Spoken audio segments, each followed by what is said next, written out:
السلام علیکم لسنر، کیسے ہیں آپ؟ میں امید کرتی ہوں آپ سب خیریت سے ہوں گے۔ اللہ تعالی ہم سب کو اپنے حفظ و امان میں رکھے اور شیطان کے شر سے بچائے، آمین۔ آج کی سٹوری کراچی سے فیضان نے بھیجی ہے۔ یہ واقعہ ان کے دادا کے ساتھ پیش آیا۔ چلیے ان کی زبانی سنتے ہیں۔ وہ کہتے ہیں، میں ایک گورکن تھا۔ ہمیں کسی بھی وقت میت کے لیے قبر کھودنے جانا پڑتا تھا۔ والد کا انتقال ہو چکا تھا، میری والدہ حیات تھیں۔ وہ اکثر مجھے کہتی تھیں کہ رات میں یہ کام نہ کیا کرو، تو میں انہیں کہتا، اماں یہ تو اللہ کی طرف سے ہے، موت کبھی بھی آ سکتی ہے، دن ہو یا رات، مجھے تو یہ کام کرنا ہے۔ خیر اماں کچھ دنوں کے لیے اپنی بہن کے گھر چلی گئیں۔ 2 دن بعد جب دوسرے گاؤں سے کچھ لوگ آئے اور مجھے قبر کھودنے اور تیاری کرنے کا کہہ کر چلے گئے۔ میت کی تدفین کے بعد جب تمام لوگ گھر چلے گئے تو میں بھی اپنے گھر کے لیے نکلا۔ رات کافی ہو چکی تھی۔ قبرستان سے گھر کا فاصلہ تقریباً آدھے گھنٹے کا تھا۔ میں اپنے راستے جا رہا تھا کہ مجھے سڑک کی سائڈ پر ایک لڑکی کھڑی نظر آتی ہے۔ مجھے بڑی حیرت ہوتی ہے کہ اتنی رات کو یہ یہاں کیا کر رہی ہے۔ میں اس کی طرف بڑھتا ہوں اور اس سے پوچھتا ہوں کہ آپ یہاں کیا کر رہی ہیں؟ تو میری آواز پہ وہ پلٹتی ہے۔ وہ بہت حسین اور خوبصورت ہوتی ہے۔ اس کی خوبصورتی دیکھ کر میرا ذہن سن ہو جاتا ہے اور میں اس کے حسن کے سحر میں کھو جاتا ہوں۔ وہ مجھے کہتی ہے، آپ کہاں تھے؟ میں کئی دنوں سے آپ کا انتظار کر رہی تھی۔ کوئی اپنی بیوی کو ایسے چھوڑ کر بھی جاتا ہے؟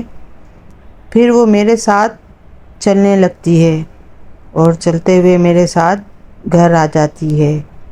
میں اس سے کچھ کہنا چاہتا ہوں، پوچھنا چاہتا ہوں، مگر مجھے ایسا لگتا ہے جیسے میری زبان بند ہو گئی ہے۔ مجھے دکھائی اور سنائی سب دے رہا تھا، مگر میں بول نہیں پا رہا تھا۔ کسی اندیکھی طاقت نے مجھے روک رکھا تھا۔ مغرب کے بعد بھی مجھ پر غنودگی طاری ہو جاتی تھی اور میں بے سدھ پڑا پوری رات سویا پڑا رہتا تھا۔ اماں نے بہت ساری مرغیاں پال رکھی تھیں۔ اس لڑکی کے گھر آنے کے بعد روزانہ صبح ایک مرغی کٹی ہوئی گردن کے ساتھ مری ہوئی ملتی۔ آہستہ آہستہ اماں کی تمام مرغیاں مر گئیں۔ ایک دن وہ لڑکی مجھ سے کہنے لگی، مجھے قیمہ لا دو پکانے کے لیے۔ میں بازار گیا اور پکانے کے لیے قیمہ لے آیا۔ اسے دیکھ کر میں کسی کام کے سلسلے میں باہر چلا گیا۔ تھوڑی دیر بعد جب واپس آیا تو وہ کچن میں بیٹھی کچا قیمہ کھا رہی تھی اور ایسی آوازیں نکال رہی تھی جیسے کوئی جانور ہو۔ اسے کھاتا دیکھ کر مجھے ابکائی آ جاتی ہے۔ میری آواز سن کر وہ پلٹتی ہے اور مجھے یک ٹک دیکھنے لگتی ہے۔ اس کے اس طرح دیکھنے پر میرا ذہن پھر معاف ہو جاتا ہے اور میری زبان بند ہو جاتی ہے۔ ایک رات جب میں سو رہا تھا تو مجھے سینے پر بوجھ محسوس ہوتا ہے اور مجھے گردن کے پاس چبھن سی محسوس ہوتی ہے۔ میں آنکھ کھولنے کی کوشش کرتا ہوں لیکن میری آنکھ کھل نہیں پاتی۔ بہت کوشش کرنے پر مجھے ہلکا ہلکا نظر آتا ہے کہ وہ لڑکی میرے سینے پر سوار ہے اور اس کے منہ پر خون لگا ہوا ہے۔ صبح جب میں اٹھتا ہوں تو مجھ سے اٹھا نہیں جا رہا تھا۔ جسم میں کمزوری بے حد محسوس ہو رہی تھی۔ ایسا محسوس ہو رہا تھا جیسے میرے جسم سے کسی نے خون نچوڑ لیا ہو۔ میں سارا دن سستی سے گھر میں پڑا رہتا۔ لوگ آتے، کام کے لیے کہتے، میں انہیں منع کر دیتا۔ اماں کو گئے ہوئے بھی کافی دن ہو گئے تھے۔ مجھے ان کی بہت یاد آ رہی تھی اور یہ معاملات بھی میری سمجھ سے باہر تھے۔ اس وقت کوئی فون وغیرہ تو ہوتا نہیں تھا کہ اماں سے میں کوئی رابطہ کر پاتا یا انہیں بلا پاتا۔ ایک رات میرا دوست دروازے پہ آیا اور مجھے زبردستی اپنے ساتھ باہر لے گیا۔ مجھے دیکھ کر کہنے لگا، یار تمہیں کیا ہو گیا ہے؟ تم بہت کمزور اور بیمار لگ رہے ہو۔ تقریباً رات 9 بجے میں گھر واپس آ جاتا ہوں تو وہ مجھے پلنگ پہ بیٹھی نظر آتی ہے۔ اس کے آگے ایک تھال رکھا ہوا تھا اور وہ اس میں سے کچھ اٹھا کر کھا رہی تھی۔